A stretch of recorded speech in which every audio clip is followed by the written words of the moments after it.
Life Rhythms with Ryan Skyy. Observing the world around me, looking inward, trying to make sense of it all. Hey guys, welcome to Life Rhythms Radio Show. I am your host, DJ producer Ryan Skyy. Yeah, I'm excited for today. I've got a very special guest with me. Dutch DJ producer and entrepreneur Sam Feldt is going to be joining me in just a few minutes. Life Rhythms Radio Show, first I want to tell you about it. It is a radio show that revolves around my personal growth journey.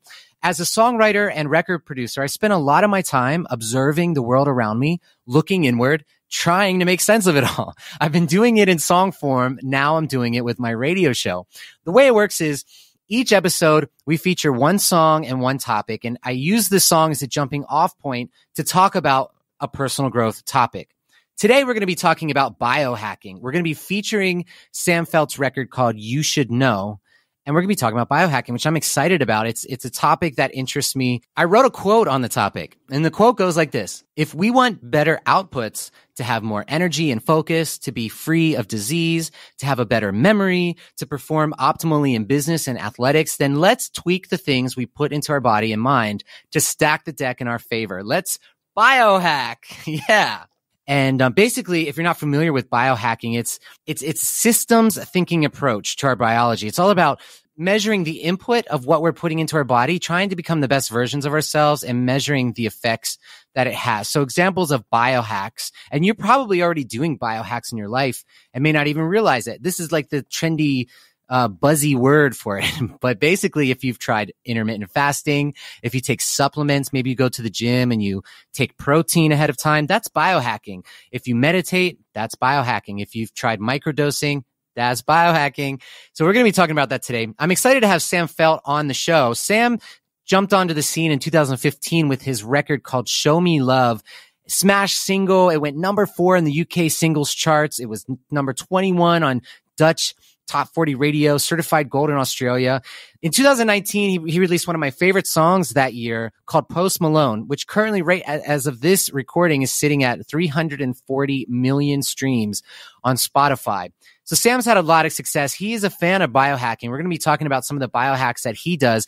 I see a correlation between the success and this whole approach of biohacking, because it's all about being aware of yourself and trying to optimize and become the best version of yourself. And of course, I believe that's going to translate to success in your personal life, in your career, all of those sorts of things. So we're going to take a quick break. And when we get back, I'm going to bring Sam Feldt on. I'm going to bring my manager and co-host, Scott Waldman. We're going to talk about his record, You Should Know, and biohacking right after this short break. Welcome to Life Rhythms Radio Show. I am your host, DJ producer Ryan Skyy. Got an exciting guest with me today. We've got Sam Feldt on the air today. Hey, Sam. Hey, what's up? Nice to be here. Thank you for joining us today. We also have my manager and co-host, Scott Waldman. Hey, Scott. But I'll go out of my way to let you know. Lyric tie-in. So he always opens with a lyric tie-in. And we're going to get creative today because the song we're featuring with Sam is his latest release called You Should Know. And it's a co-release with Fetty Legrand. Yep. Yeah. So you guys heard a little clip of that coming into this segment, and so the song's called "You Should Know." And when I look at the lyrics, Sam, what I hear is it's about like recognizing, coming to somebody with a hard truth, or wanting to approach them with something that you're recognizing, and then that maybe would benefit them to change. And it's kind of tough to do that. Yeah, can you tell us a little bit about that? You can have like the romantic angle in the lyrics as well. Like I'm going to tell you that the person you're with is not right for you, and I am. So that's what a lot of people hear in it. But you can also take a little bit more broad, like you said, like just trying to come up with with the guts to just go up to someone to tell them that what they're doing is not benefiting them in any way. Yeah. Cool. Well, that's awesome. What I want to do is, so I would love to focus this episode today on biohacking, because I heard that, Sam, you're into biohacking. Yeah, I'm interested in it. I wouldn't say I'm a professional or something like that, but I've got the Aura ring and I've done some DNA testing, some food testing, stuff like that. I track my sleep, my activity, and all that. So yeah, I'm interested in it 100%. I am too, and I've been wanting to do an episode on this. So Scott, you could be like the lyric ninja. You can help us tie the song into this topic of biohacking, because I really want to go in this direction. Well, I can't look the other way. Okay. Okay. That's a start. So maybe the listeners, maybe we want to inspire them to consider biohacking, and we can kind of go from there. So let's talk about what biohacking is. First of all, the song. So this is the song you should know. This is your 8th release on your Heartfelt imprint. This is Wow. your new. Yeah, you kept count. I didn't even know that, but yeah, it could be true.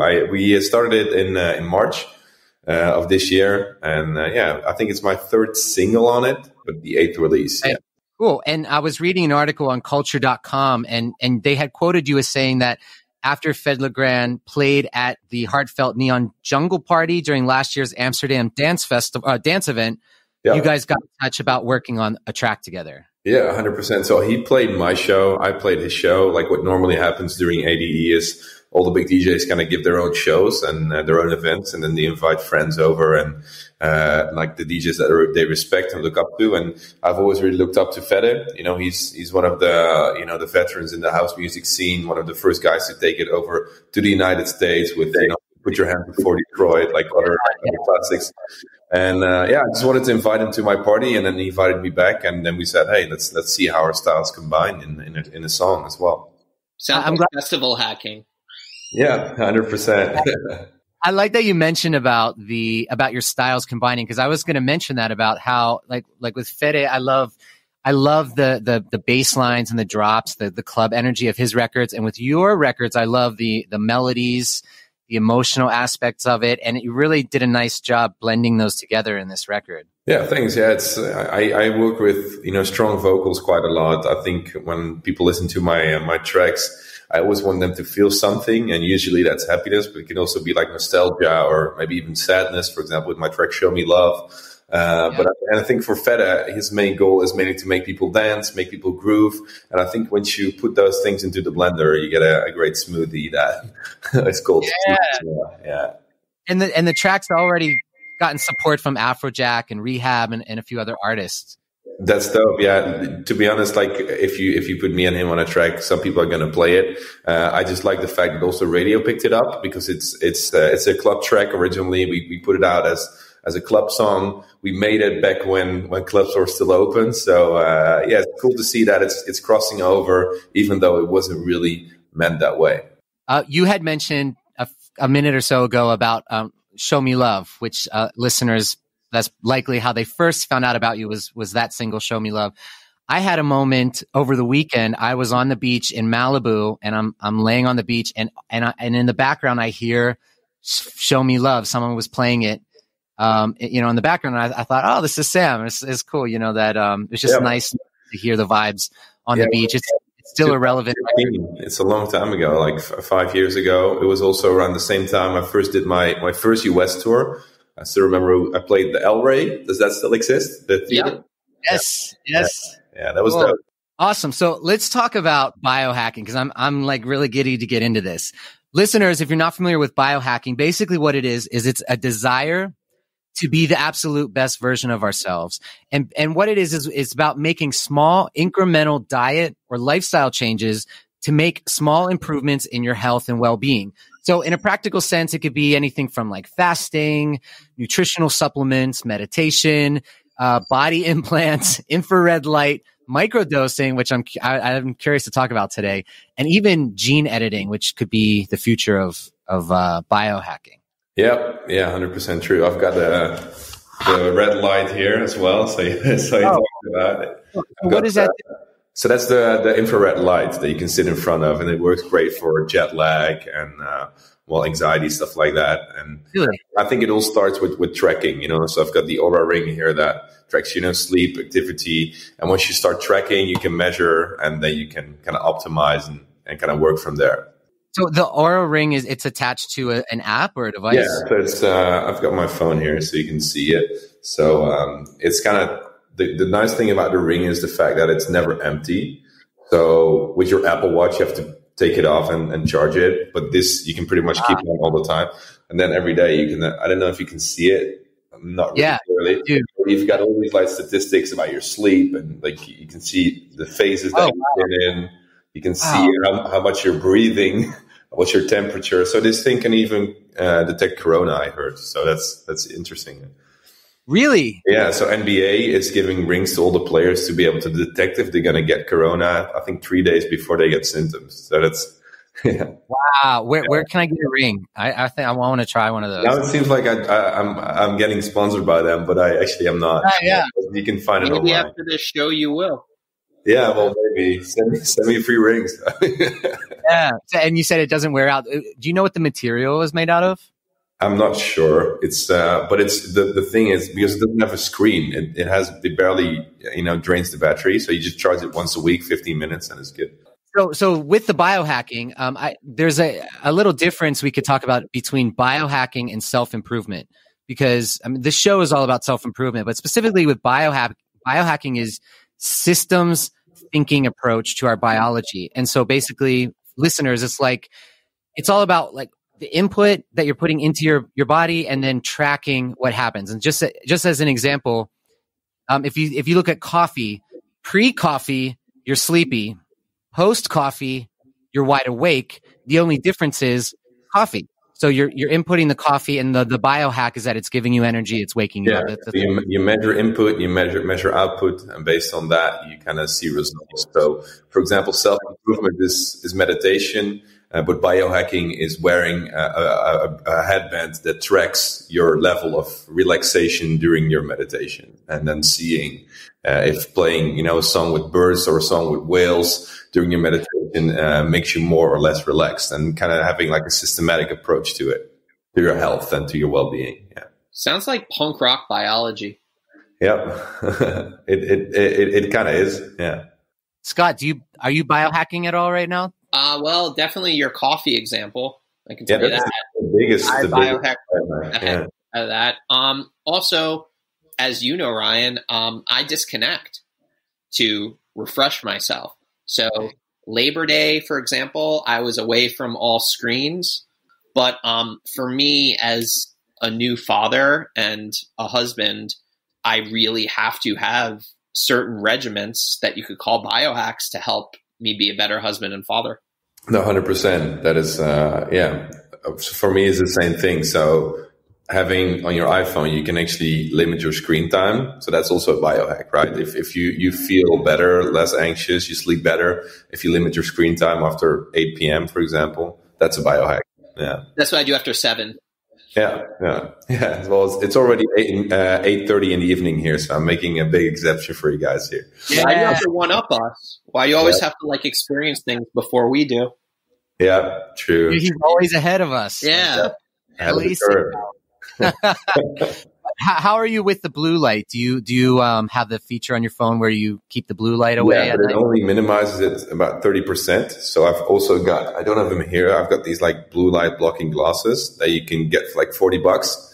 And so I never wear glasses. I see perfectly, but when I watch the TV at night, I usually put them on, and it helps a lot with getting better and more REM sleep, because your melatonin production goes up, and then your REM sleep goes up as well with it. Yeah. There's only so much I can take. Yeah. That's the number one sentence I think about biohacking. There's only so much your body can take. So how can we optimize? Yeah, there we go. See, it's working. I did that. Yes, yeah. Nice transition. I'm about 7% of the show, but I'm 100% of the happiness. 100%, yeah. And 100% of the dad jokes. That's fair. Yeah. As a dad, you're now allowed to make dad jokes. Yeah, but I was doing it when it was illegal. Before I had a kid, I've been doing it for a long time. You were practicing. Yeah. Sam, how did you get into this? Why? Is something? When did this start with you? I think for me, number one thing that got me into it was touring and seeing the toll that, touring the world, jet lag, sleeping very little, doing all these shows had on my body. And then kind of coming home to this Corona situation, and then finally having the time to do a check on my body, sleep properly, not travel through time zones every day. That kind of made me interested in, I felt better, but I wanted to know why. I wanted to know how harmful the touring was. I wanted to see how much damage I've done in the past 6 years. And I also wanted to see if I could revert it. And then once touring starts up again, to do it in a more healthy way. So kind of the touring was my way in. Was there somebody who introduced this to you, or did you just come across some of these gadgets just through reading? Well, I've been going to like a chiropractic for about 3-4 years, and he also has like a boutique kind of coaching clinic. And when I got back for, like due to Corona, my whole tour schedule got canceled. I finally had some time to sit down with him properly, and then he told me about all these things that you can do. You can do like the DNA test and the food sensitivity test. And it was also like me, like I was struggling with anxiety because of the touring quite a lot, just going through these time zones, waking up very anxious. And I talked to him about it. He said, okay, it might be this, might be sleep, but it could also be that you're eating something that your body is just not handling well, that is giving you the anxiety response. So that's kind of how I get into it. Yeah.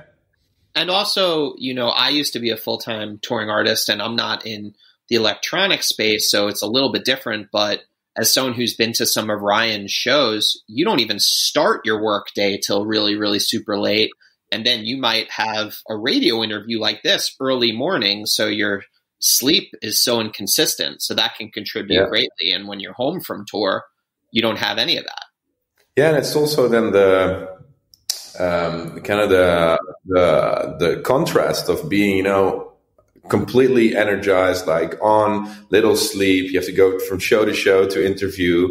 I'm also running 2-3 other businesses on the side, and then coming home to nothing, and that's kind of the switch, the transition that could also, make you anxious because you're so used to being called to lobbies at 6 a.m. in the morning, or I have to go this, I have to go do that. And then you're home and there's nothing in your calendar. You're like, okay, I should be doing something right now, but I don't know what. So you're just constantly restless. That's my experience. Sleep has been challenging for me. I'm sure you can relate, DJing, starting so late and DJing late hours, and I get so hyped. And when I'm working, I don't drink or do drugs or anything, but just the music, the energy from the crowd, I get so hyped that by the time I get home, I can't lay in bed. With a ring or with like an activity tracker, you can actually see that. So you can see that your heartbeat, your physical state is just not right to go to sleep yet. It's just impossible. You can't go to sleep if you have a heartbeat that's still at 80, 90 BPM.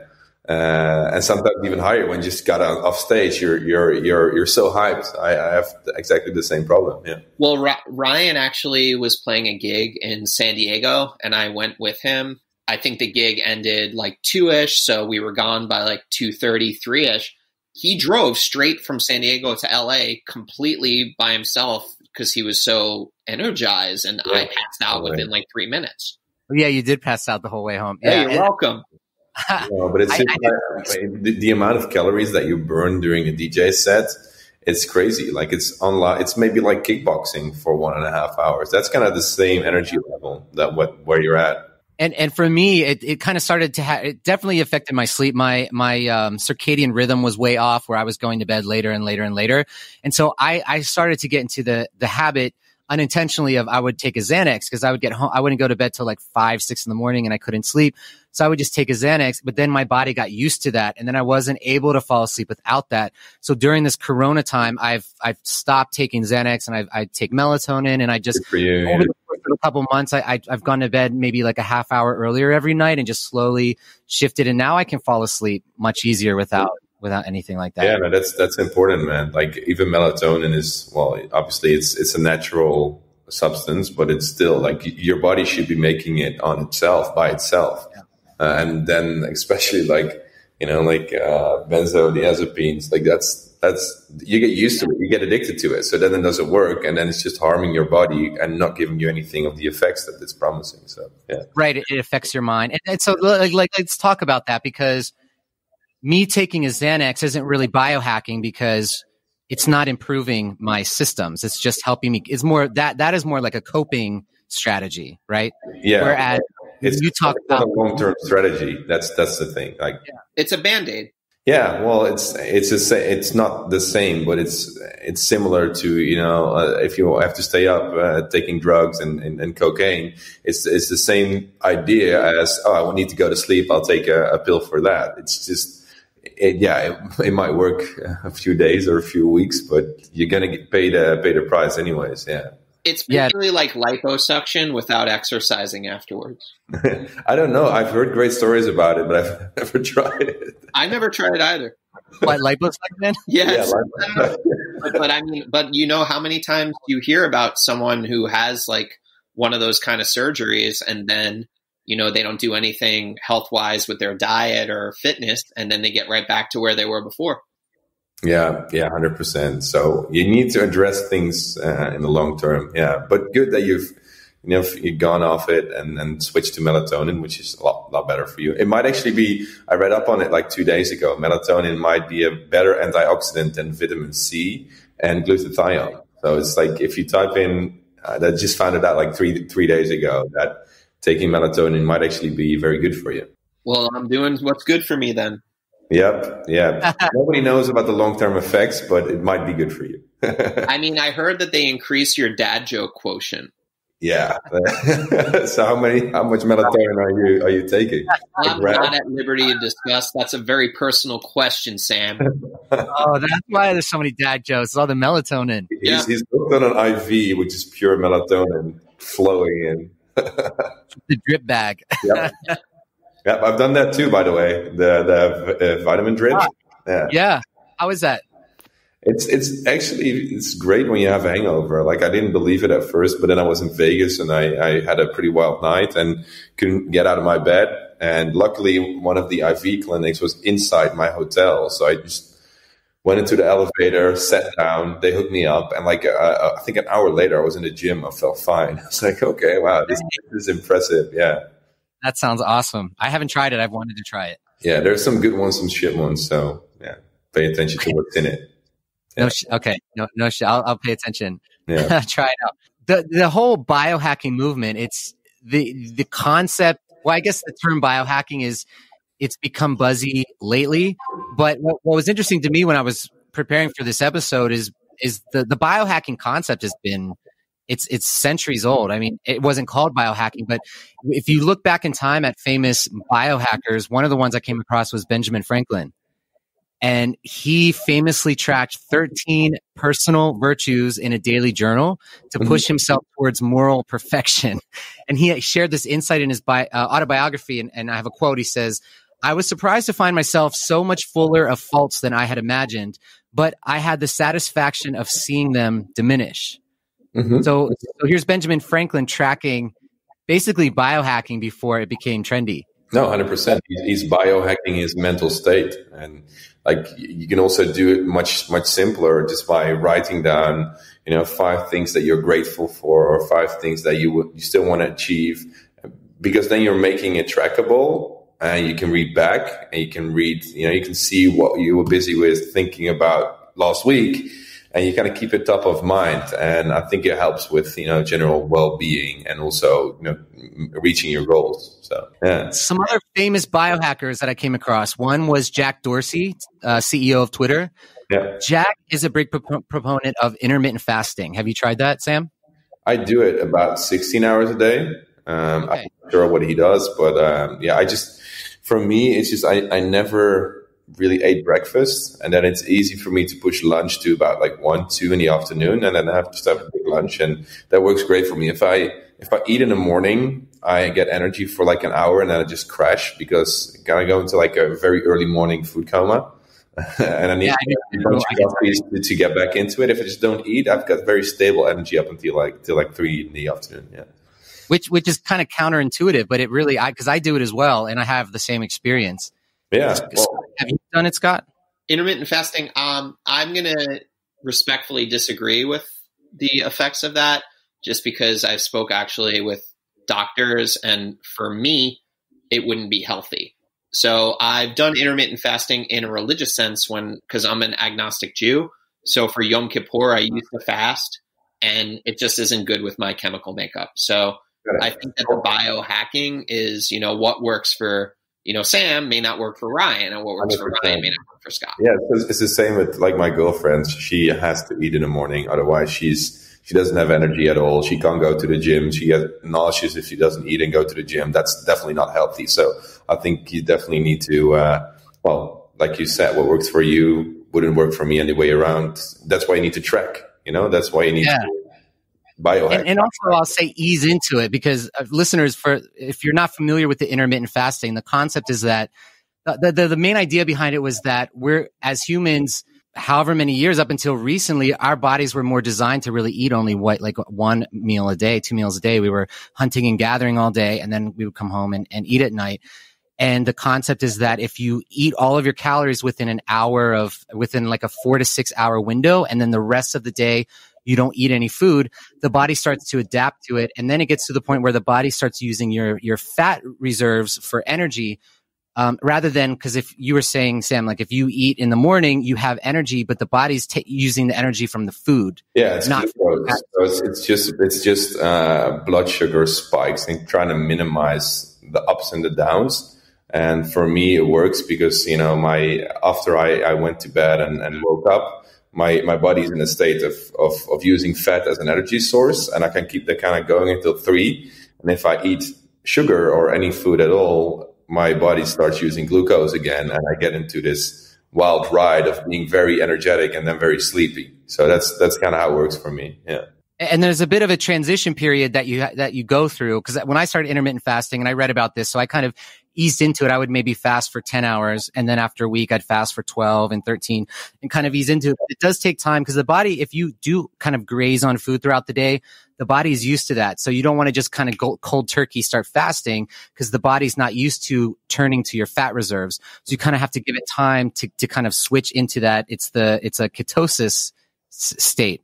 It's also what you're used to. Like if you're used to eating like a big breakfast every morning, with pancakes and bacon and eggs and stuff like that, it's going to be a lot harder than if you just have coffee and a croissant. And to skip that is obviously a lot easier than if you have to skip like a big meal. So it just depends on what you're used to, I guess, man. Yeah. So Sam, we're going to take a short break, and when we get back, we're going to mention a couple more famous biohackers. I'd love to go into some examples of biohacking and kind of give people examples of what kinds of things they could look into if they were curious about it. And we're also going to talk about your song You Should Know when we get back from this break. Okay. We'll be right back with Life Rhythms. Here we go. Welcome back to Life Rhythms Radio Show. I am your host, Ryan Skyy. I'm joined here by my guest today, Sam Feldt. Hey, Sam. Hey. What's up? Hey. Still here. What's up? And I got my manager and co-host, Scott Waldman. Hey, Scott. When I feel he's done you wrong. Lyric tie-in to Sam's record, You Should Know, which we had a little clip playing leading into this segment. I love the song, Sam. And, the song, we want to talk about biohacking today. So before we took our break, I was I was listing a couple famous biohackers. We mentioned Jack Dorsey, CEO of Twitter. We mentioned Benjamin Franklin, which I was pleasantly surprised. A couple other ones is Tim Ferriss, The 5-Hour Workweek. Yeah, it was one of his books that I first read about biohacking. I think it was called The 4-Hour Body.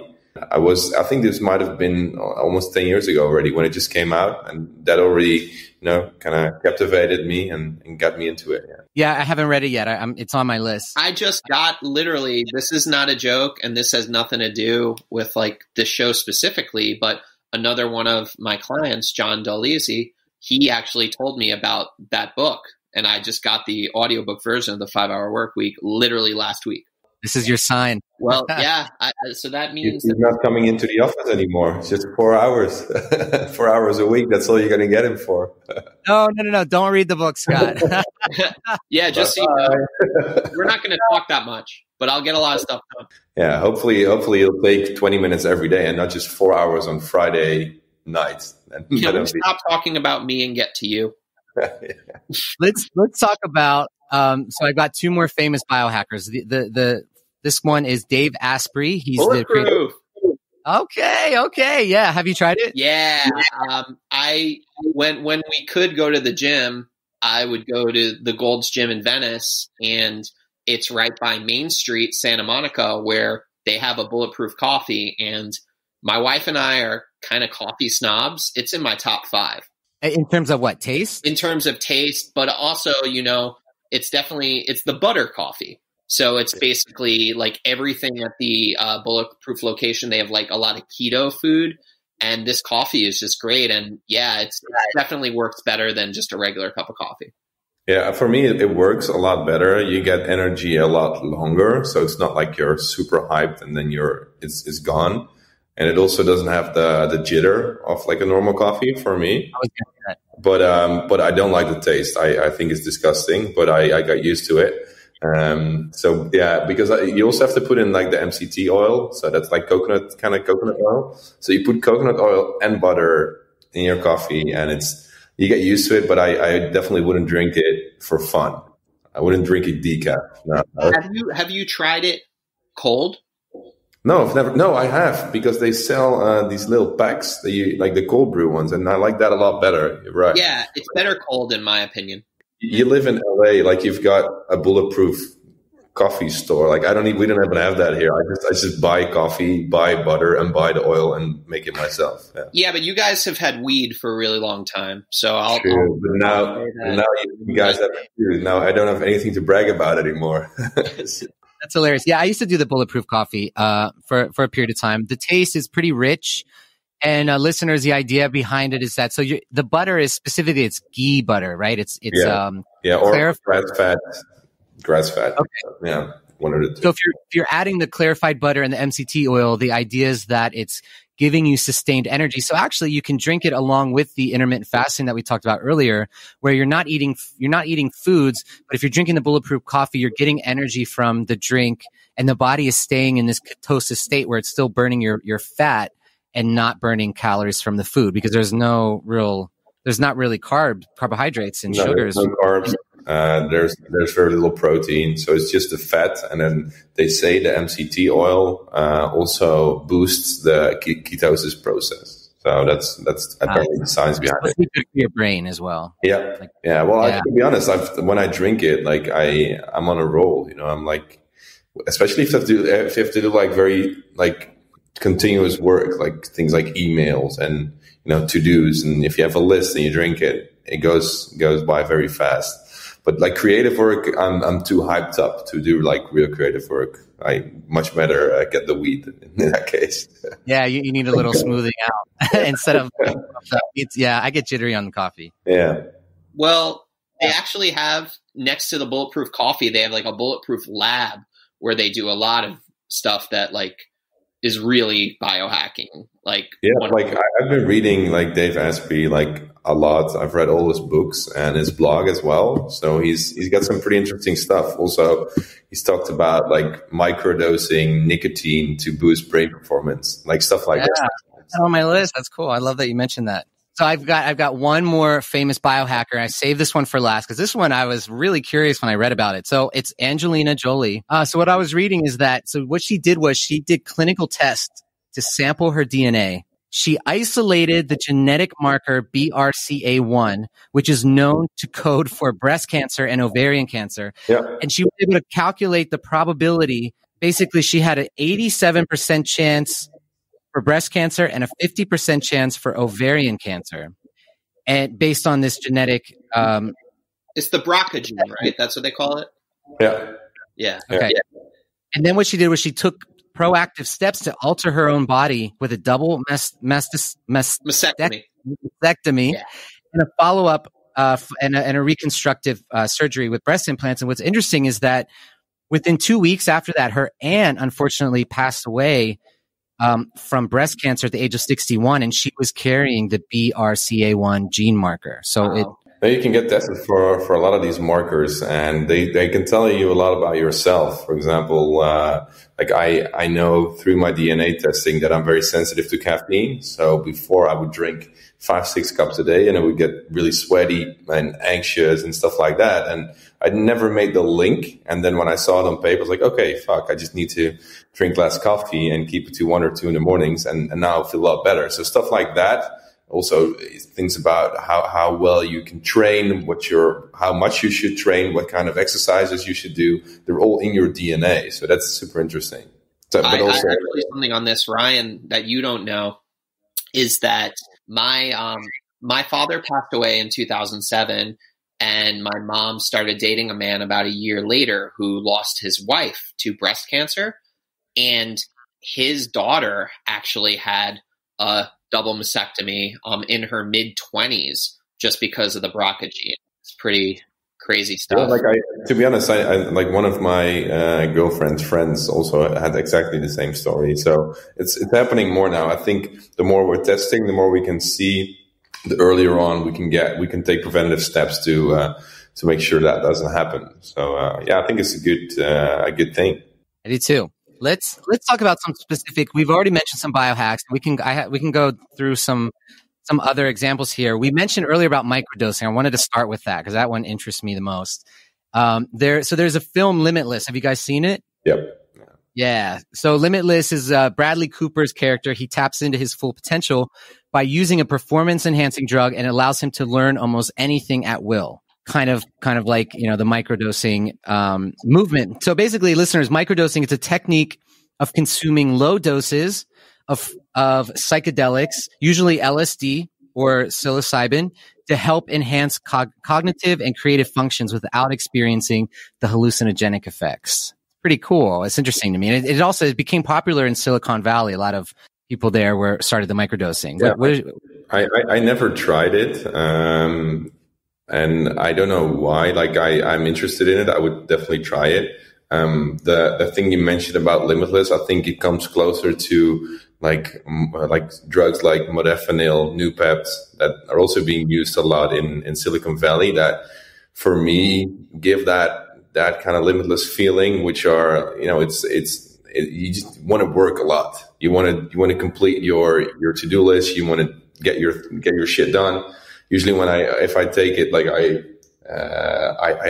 clean the house, and then afterwards I think, oh, wow, I've cleaned the house, I've done my laundry, I've answered all my emails, and I did all that in 2 hours. So, but that kind of comes close to me, for me, to what you see in the movie. But like the microdosing, I think it's very good for creative work, I guess, right? So if you're producing, if you're coding, if you're making, creating, I heard it's great. Yeah. I haven't tried the microdosing. I have to say, so out of all the production work that I've done and remixes that I've done, there's only one time where I was producing a remix and I sent it to the artist and their team to listen to, and the artist wasn't feeling it. And it's never happened before in other work that I've done. So I was like, oh man, I have to actually like go back to the drawing board and think about this. And I took acid and I started from scratch and I reproduced the record on acid and didn't tell them, but I sent it to them. I said, what do you think about this? And they loved it. They're like, but it wasn't microdosing. It was just full taps. That was a full tab. It wasn't microdosing, but it was totally different than what I had originally done. And I those ideas that came to me. But if that made you think in such a different way in the creative process, where the end result was actually better, I think, having that kind of access to that creative mind without seeing everything double might actually work better. Microdose, major success. Yeah, it was. The more the better in your case. I mean, in that case, yeah, it was definitely not a microdose. It was a full-on dose. Mm-hmm. On the microdosing front, so if you're microdosing with LSD, users claim that just a micro hit of LSD clears mental blocks and it can help with depression. A microdose of mushrooms, it's been said that it can bring on a low-key wave of Zen-like happiness. And then also I was reading about, have you heard about this? I hadn't heard about this until yesterday, but it's called ibogaine hydrochloride. Yeah, ibogaine, I've heard about it. I'm not sure what it is again. It's a psychedelic. It's extracted from the iboga root, and it can produce a calm focus that, unlike Adderall, it also acts as a mild aphrodisiac. Oh, wow. Okay. Yeah.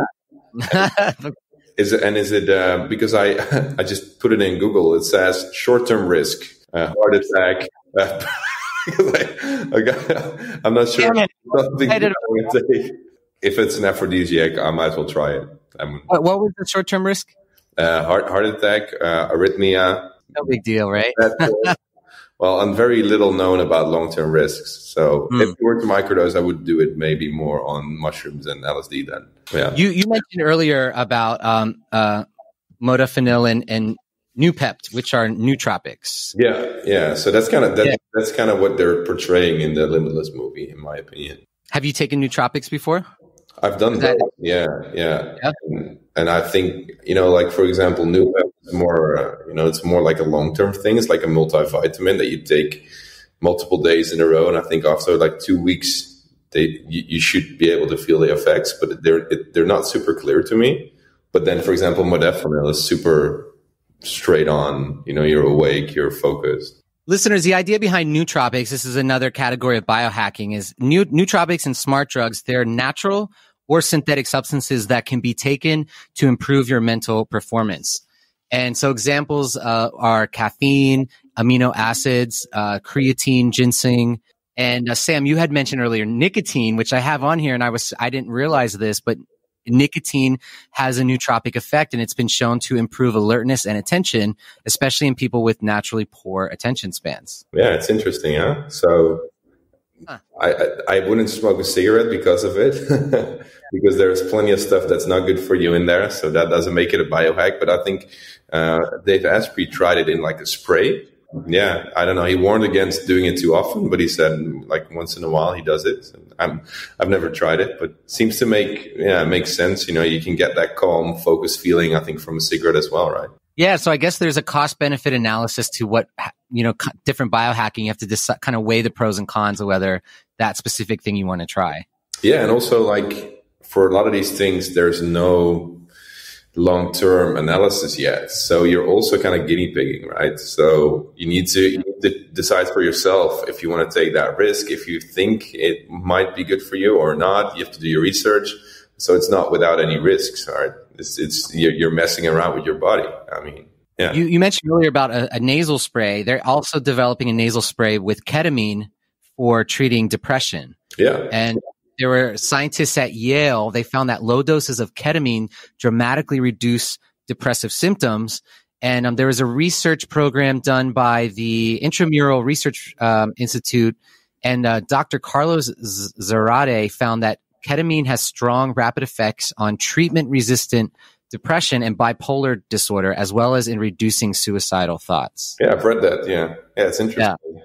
Wait, is ketamine what they would use before I'm going to be put under? I had it in a hospital once when I broke my knee, and they had to realign my leg, and it was super painful. And they gave me ketamine, and I was laughing while they was putting on my leg, and it was was very happy.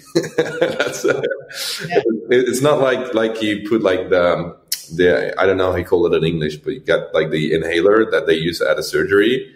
So ketamine, I think, is more like you're still awake, you're still there, but you're just tripping. You don't feel the pain anymore. And I woke up from that ketamine trip in the hospital, and I was talking to my doctor about how much I loved my cats and my girlfriend. It was just, and he was just looking at me like, "What the hell are you saying, man?" That's because you had ketamine, not ketamine. Yeah. In large doses, it's used in anesthesia, and the nice thing is that it helps put you under without affecting your breathing functions. I know it's used a lot in surgery with animals primarily. I know like when my dog, whenever he had surgery done, they put him on ketamine. But in small doses, they're finding that it improves depression, and also it's used recreationally in like club settings and stuff like that. What else? Okay, so I want to talk to you about, so I was reading about hacking flow state. Have you done that before?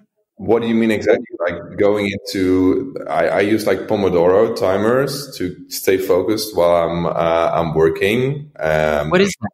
So it's like you do like 15 minutes of deep work, and then you do 10 minutes of nothing. And because of the timer, you get a lot more done because you don't slack around, because you see the timer. Okay, I only have 15 minutes left. 15, 10, 5. So it's kind of like a way to keep yourself focused. But that's something I don't know if that's what you meant, but yeah. What do you call the timer? It's a one timer. So it's like from the little Pomodoro timers that you have in like the tomatoes that you have in the kitchen. So you put that at, I think, 50 minutes, and then you also need to take a break, I think, after 50 minutes of working, and that kind of forces you to clear your head and go fresh at it again 10 minutes later. I just wrote that down because I want to check it out. But what you're talking about is in line with what I was reading. Stephen Kotler, he wrote a book called Rise of Superman, and he researched flow state, and he identified 17 triggers to it. And what he found was that flow state is cyclical. And Sam, you alluded to this a bit, that he found that. So in order for flow state, how would you describe flow state to listeners? Well, for me, it's when I'm DJing. So you're completely focused on the task. You're doing something that you're good at, but is challenging. So you're making use of your talents. And there's kind of, you lose track of time, track of space. Nothing else matters. So when I'm DJing, I'm not looking at my phone. I'm not thinking about tomorrow or yesterday. I'm just doing my job. I'm doing something I'm good at, but it's still challenging. It requires my full attention.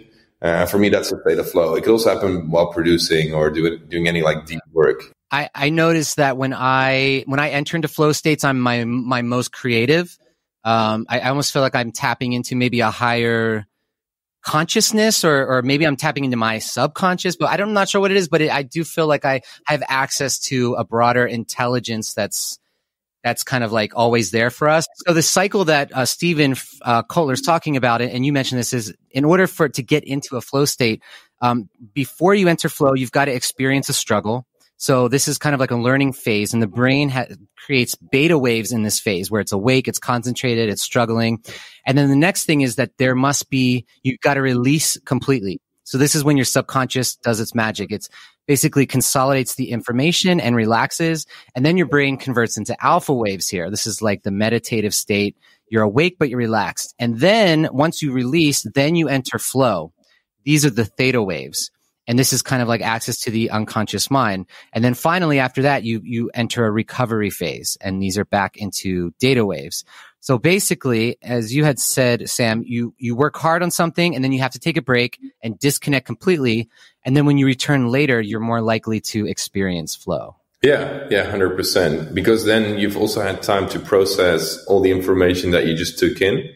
And I think your brain kind of needs that time. That's also why you have great ideas, in the shower or while walking through the park or just when you want to go to bed, because that's when you're not thinking about it, when your brain is relaxed, then it connects subconsciously, and then you suddenly have the answer or the idea that you're looking for. A lot of people get ideas in the shower. I know that happens to Pharrell Williams. Like when he's in the shower, some of the best ideas come to him, and it's kind of like, that makes sense now. You're in a flow state. You've released completely. You're not really paying attention to anything. You're just kind of in the zone.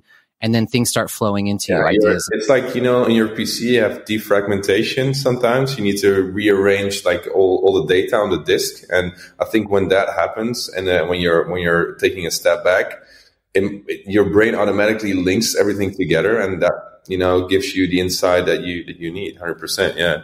Let's talk a little bit about the future of biohacking. We're coming to the end of the show. Mm-hmm. So I'm wondering, how far is too far with biohacking? So recently, Elon Musk debuted the Neuralink, which is a wireless implant that could someday give human brains a direct interface to digital devices. The Neuralink has 1,064 wires that get stitched into the brain. And the potential is that you can control prosthetic limbs. You could play StarCraft with your mind. You could summon your Tesla telepathically and eventually upload your consciousness to an immortal robot body. That's not scary at all. I mean, that sounds, I didn't know that this was actually happening yet, but, it's Elon Musk, so it has to kind of, but for me, this is still a sci-fi movie. But it might be reality in the near future. Yeah, I'm not surprised if you look at technology over the past 20 years, where we were then and where we are now. It's almost incomparable. So I never say never. They haven't tested it on humans yet. They've tested it on pigs, and the prototype that they unveiled, they were able to show with a pig kind of a little bit of how it would work.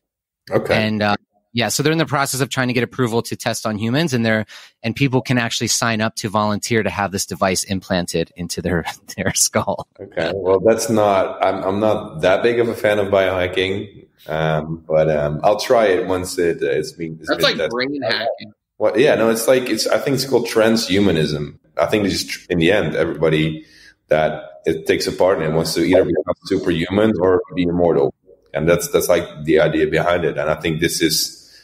Yeah, the bionic man, I guess. Is there something? Is there an ethical question here? Is this ethical? These kinds of what did you call it? The merger of technology and humanism, I guess. Or to be honest, I don't know. Like if you're voluntarily putting that in your brain, and by doing so, can stay focused or awake longer, or live longer. It's not that different from taking vitamin C and caffeine and everything we're doing right now, I guess, right? So we're already doing so many things. We go to the gym. We always try to biohack ourselves with things that we consider normal. It's just that this is a new step, a new thing that we can do that makes people scared about it, myself included. But I'm not sure if it's that different ethically, I guess. Yeah, ethic is a good word for it. I'm scared fucking shitless of that. I mean, honestly, that sounds like a sci-fi movie wherein the robots win. But is it ethical? That's like, I'm scared too. I wouldn't do it. Self-imposed, sure, if that's what you want to do and no one's coercing you, I think it's fine. I mean, I personally wouldn't do it for my own stuff, but I mean, there's plenty of people that just have mentors or have people that they just follow blindly. I mean, look what's going on in Trump's America. I believe that it's that the human race we're kind of a conduit for helping consciousness expand into the universe. So I could see this kind of combination of technology being the next frontier of helping expand consciousness and the potential of the universe. But it is an interesting question about ethics, because once you start down that path, where is it going to lead? And then also too, it's kind of like enhancement drugs in sports.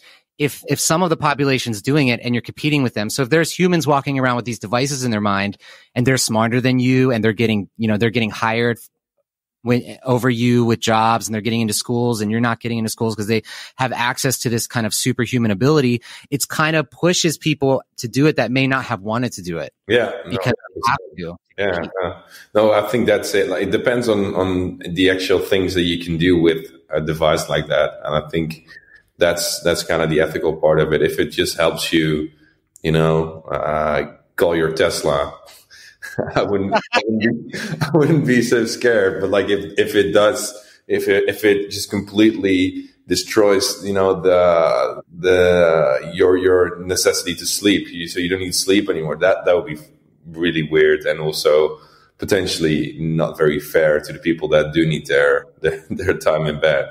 And then what happens? So right now there's only 1,000 wires. You've got the whole human body in 1,000 wires. But what happens if the electronic device gets bigger and the need for the body gets smaller? And then eventually maybe we really do have the systems take over. Technology wise, every time there's new technology, we resist it at first. And then 20 years later, we think, why did we think that was weird?